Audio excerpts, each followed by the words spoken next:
So, yeah, I'm writing this at 2 a.m. because I can't sleep. There's no way I could write now. Not after what went down tonight. Feels like I'm typing with my hands still shaking. Coffee is cold.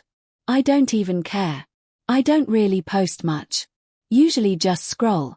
But whatever. Maybe someone out there will get it. I'm not looking for advice.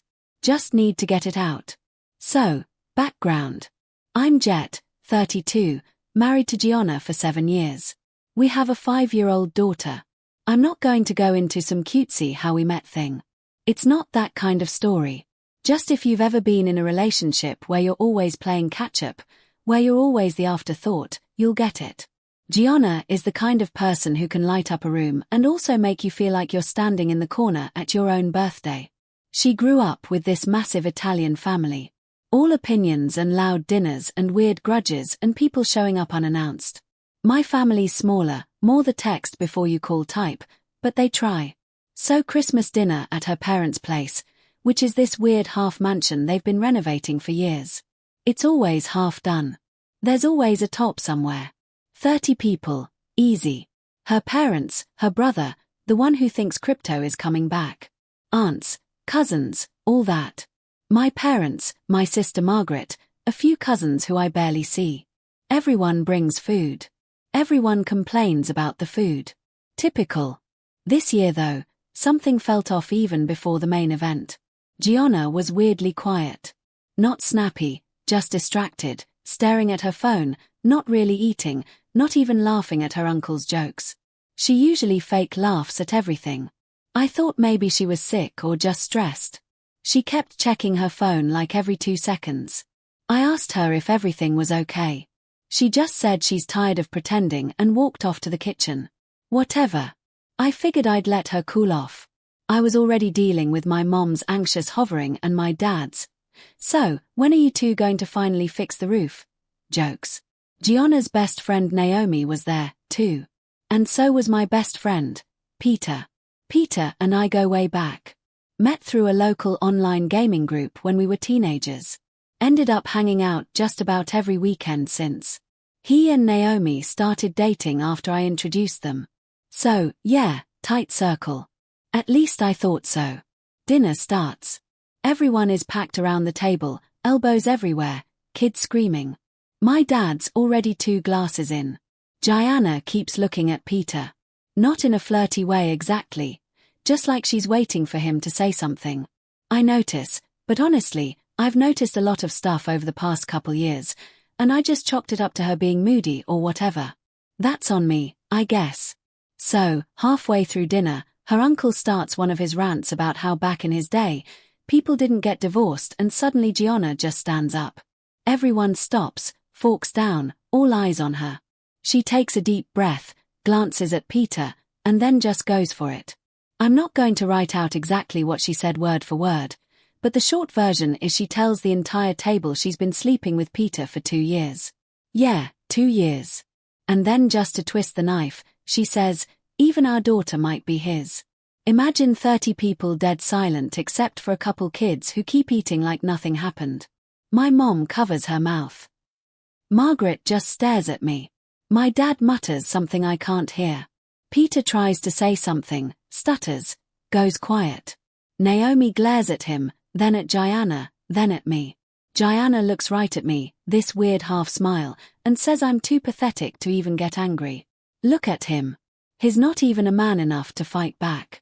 Her dad stands up like he's about to say something, but her mom grabs his arm. Someone drops a glass. It shatters. No one picks it up. I just sit there. I don't even know what to say, that I can feel everyone staring at me, waiting for me to explode or cry or whatever. Gianna keeps going like she's on a roll now, talking about how she's tired of pretending, how she deserves real passion, how I'm more like a roommate than a husband. Her aunt says she's had enough and starts to get up. Gianna's mom tells her to sit down. This is family business. Margaret reaches for my hand. I pull away. I don't want anyone touching me right then. Peter tries to get up like he's going to leave, but Naomi grabs his sleeve and tells him to sit the hell down. Her voice is shaking. He sits. He looks at me like he wants me to save him or something. I look away. Gianna says I should at least have the guts to say something, anything. But I don't. I just stand up. I look at everyone and I just say, "Merry Christmas, everyone." Then I walk out. I hear my dad stand up behind me. Hear my mom whisper my name, but I keep moving. In the hall, I grab my coat. My daughter comes running after me, but Gianna calls her back. My hands are trembling. I can't get the zipper on my coat to work. I finally just sling it over my shoulder and walk out the front door. Someone slams it behind me. I get to my car, sit in the driver's seat, and just stare at the wheel for a minute. I can hear people yelling inside. Glass breaking. Someone crying. Probably Naomi. I don't know. I just sit there breathing, thinking. Not about Gianna, not about Peter, not even about my daughter, right? Then just about the plan I've had in my head for honestly 3 years. It started when I found Gianna's old texts. Not even snooping, just looking for a charger in her bag. And her phone went off. Stuff I couldn't unsee. Stuff that didn't make sense. Not just flirting, but money, plans, her talking about when it's over. I never told her I saw it. I convinced myself I was being paranoid. But I started making notes. Started moving things around. That was 3 years ago. I set up new accounts, moved some assets, kept things quiet. I had her sign a prenup when we got married. She laughed about it. Didn't even read it. Her parents needed a co-signer for their business loan last year. Guess whose name is on it? Mine. I kept track of everything. Account numbers, passwords, who owns what. Tonight, driving away, I started going over it all in my head. Step by step. She wanted a reaction. She wanted me to lose it, to hit someone, to start some big dramatic fight so she could feel justified. But I'm not giving her that. I'm giving her something else. When I got home, I locked the door, pulled out my laptop, and started. Emptied the joint accounts. I triggered the prenup clauses. I put in the request for a paternity test. I called in the business loan. I set up everything to transfer by morning. I didn't even stop to eat. My phone started buzzing around 3 a.m. First it was Gianna, then her mom, then Peter. I didn't answer. I just kept working. Every message, every call was just fuel. I'm not done. Not even close. She wanted to humiliate me in front of everyone. And she did. But she has no idea what's coming next. I can't sleep, but I don't care. I'll sleep when it's over. Part 2 coming if anyone cares. Update 1. Alright, so I didn't really get any sleep after posting last night, so if this is messy, blame the 3 mugs of coffee and the fact my phone has not stopped lighting up since about 2:57 a.m. I don't know why I remember the exact time. I just do. Probably burned into my brain forever at this point. So yeah, after I walked out of the Christmas dinner war zone, I went straight home. Didn't even take off my shoes. Just opened the laptop, plugged in my phone, and started doing what I've basically been prepping for years. Not exaggerating. I'm not some finance guy or anything. I just got tired of the feeling that if I ever needed to disappear, I'd have no way out. Gianna's always been about control. Money, conversations, even where we put the stupid couch. She's the type who will say she's joking, but you know she means it. I learned early on to keep a backup plan for everything. Anyway, first thing I did was move all the cash out of every joint account. Not just the checking, but the holiday savings. Even the dumb vacation jar we set up in a random app because she saw it on a TikTok. I'd made sure from day one that anything big was in my name, not hers. Not because I thought this would ever happen, but because she always acted like her money was hers and my money was also hers. Like, she'd say I was too boring to spend it right and then drop $400 on whatever was trending that week. So, I moved everything. Then I logged into the online portal and triggered the prenup. I'm serious. She never read the thing. She was getting her nails done the day before our wedding and I handed it to her. She just signed and told me I was being dramatic. Her parents said it was a waste of time because who gets divorced anymore, right? I set it up. So when I triggered it, basically everything stayed with me because I was the one paying for the house, the cars, her parents' business loan. Yeah. I co-signed because they said they'd lose their minds if they had to ask her brother, who would 100% have lost the paperwork. I called in the loan. Not a threat, not a "I'm going to destroy you" thing, just a notice. The co-signer wants out. Their bank handles it from here. All of this took like 3 hours. I was shaking the whole time, not from guilt, just pure adrenaline. I kept thinking she'd call or her dad would show up or my phone would explode. Around 3 a.m., the call started. First Gianna, then her mom, then Peter. I put my phone on Do Not Disturb. By 4 a.m., I had 17 missed calls. By 7 a.m. it was over 50. I took a shower, ate half a cold bagel, ignored everything else. My mom called around 8 a.m. Just said, "You okay?" I said, "Yep." She asked if I wanted them to come by. I said, "Not now." My dad texted. Just said, "Don't let them walk on you, son. I know he wants to come over and fix things, but I'm not interested in anyone fixing this except me." By late morning, I started getting the angry texts. "Gianna, first, what did you do? Why are my cards declined?" Her mom right after. "You're ruining our family. You have to fix this." Peter didn't text, just sent a thumbs up emoji, then deleted it. Like, what are you even trying to say, dude? I guess here's the part where I should explain a bit. Gianna has always treated me like I'm the safe option. She told me once she settled for me because I was the only one who wouldn't cheat. Her parents never hid the fact they thought I was boring. I kept the peace for years because of our daughter. But after a while, you just get tired of being the backup plan. She went for Peter because he's the opposite of me. Always chasing drama, always the center of attention. She thinks drama means passion. She doesn't get that some people just want peace. I started noticing it more the last couple years. The little digs, the eye rolls when I'd say something. The jokes about me being dull, the way she'd spend money and then call me cheap for not ordering takeout every night. The way her mom would tell her, "If he can't give you excitement, find it somewhere else." So, she did. And now here we are. Anyway, by noon, her dad called. He started yelling right away, saying I was destroying his business, that I could ruin his life. I told him, "You chose to tie your fortunes to mine." He hung up. 5 minutes later, I got a text from my cousin Danny. He was at the dinner. He's kind of a loudmouth, but not a bad guy. Asking what the hell happened last night and was it true. I just said, "Ask Gianna." He said he would, and I could tell he didn't believe me. Not really. Most of her family is already circling the wagons around her. My own family is just keeping their heads down. Nobody wants to pick a side yet. Then around 3 p.m, Naomi showed up at my door. She looked like she hadn't slept either. She shoved past me before I could say anything. She said, "I need to know exactly what happened last night." I told her, "Ask Peter." She said, "He won't talk. He just keeps saying it was an accident. And it didn't mean anything." I said, "Accidents don't last 2 years." She started crying, sat on my couch, said she had nowhere to go. I told her I'm not a hotel and I'm not a therapist. She stood up, wiped her face, and left. Before she slammed the door, she said, "I hope you ruined them both."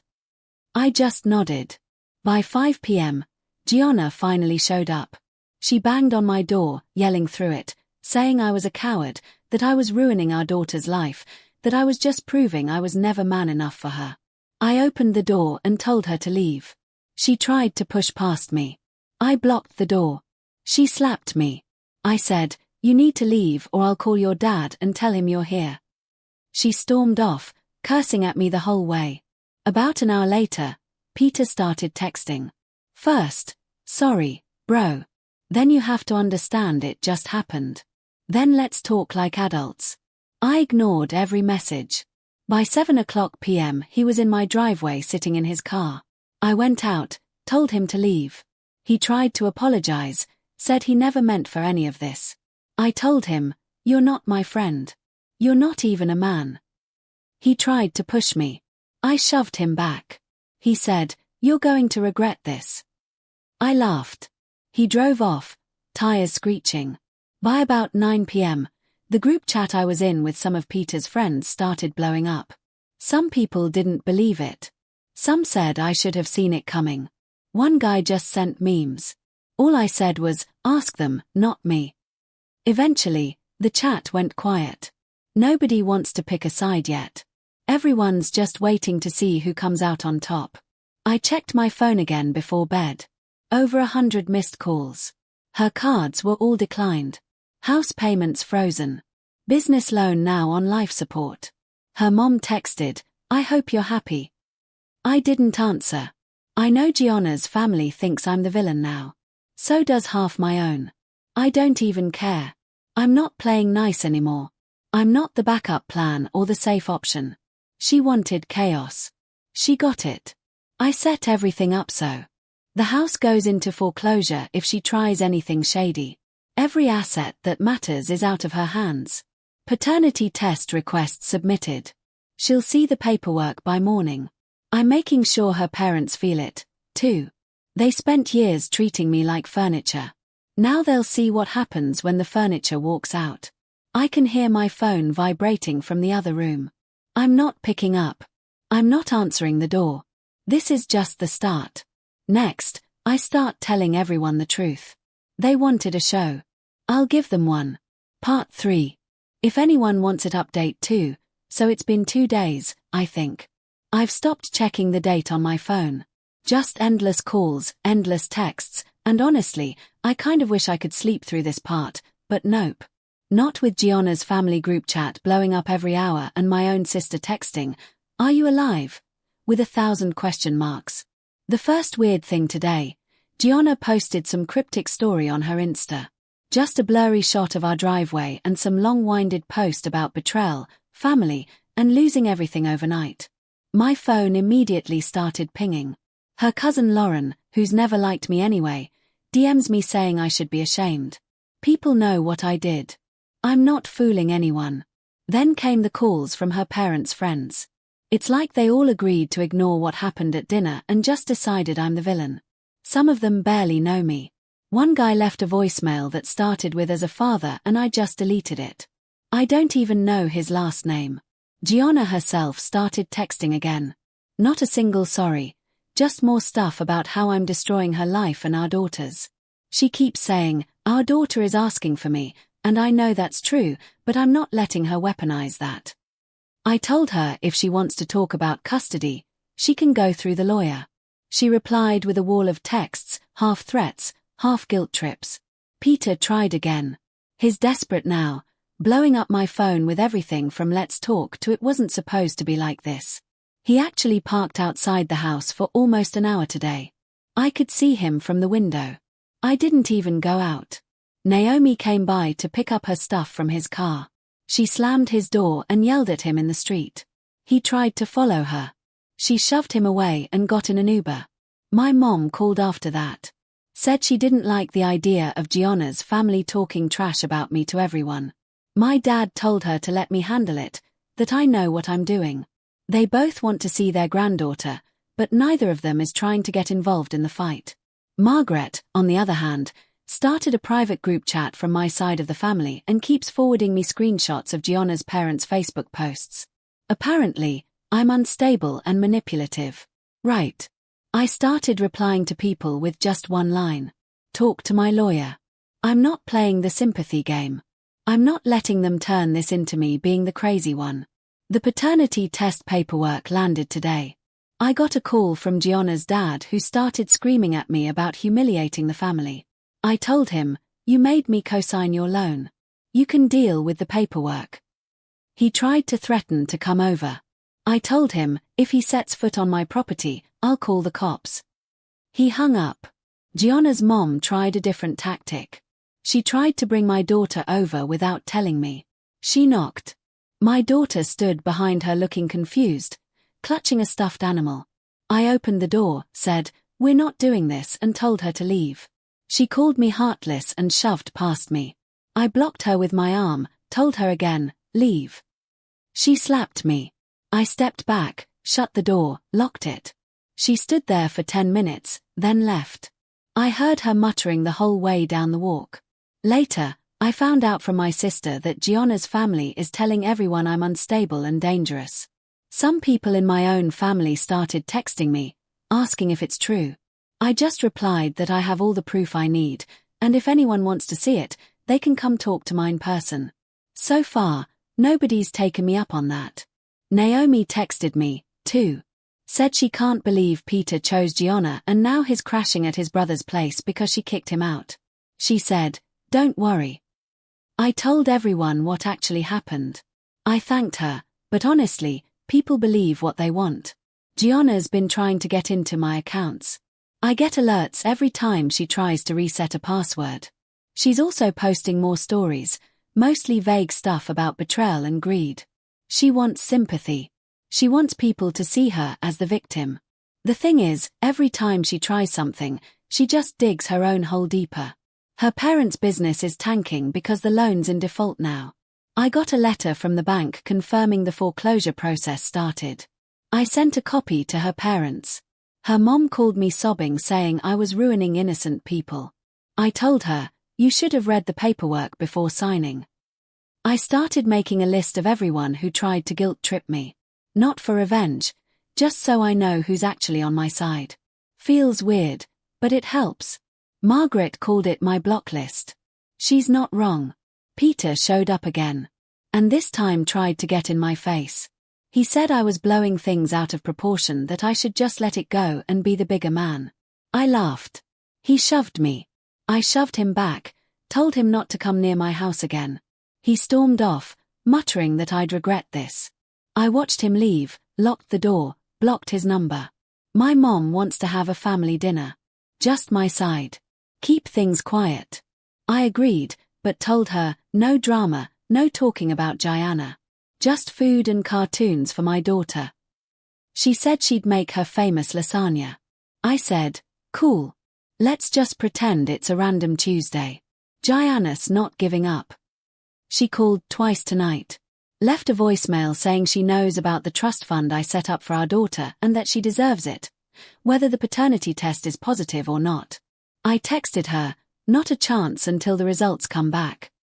She replied with a long rant about how I'm punishing a child. I ignored it.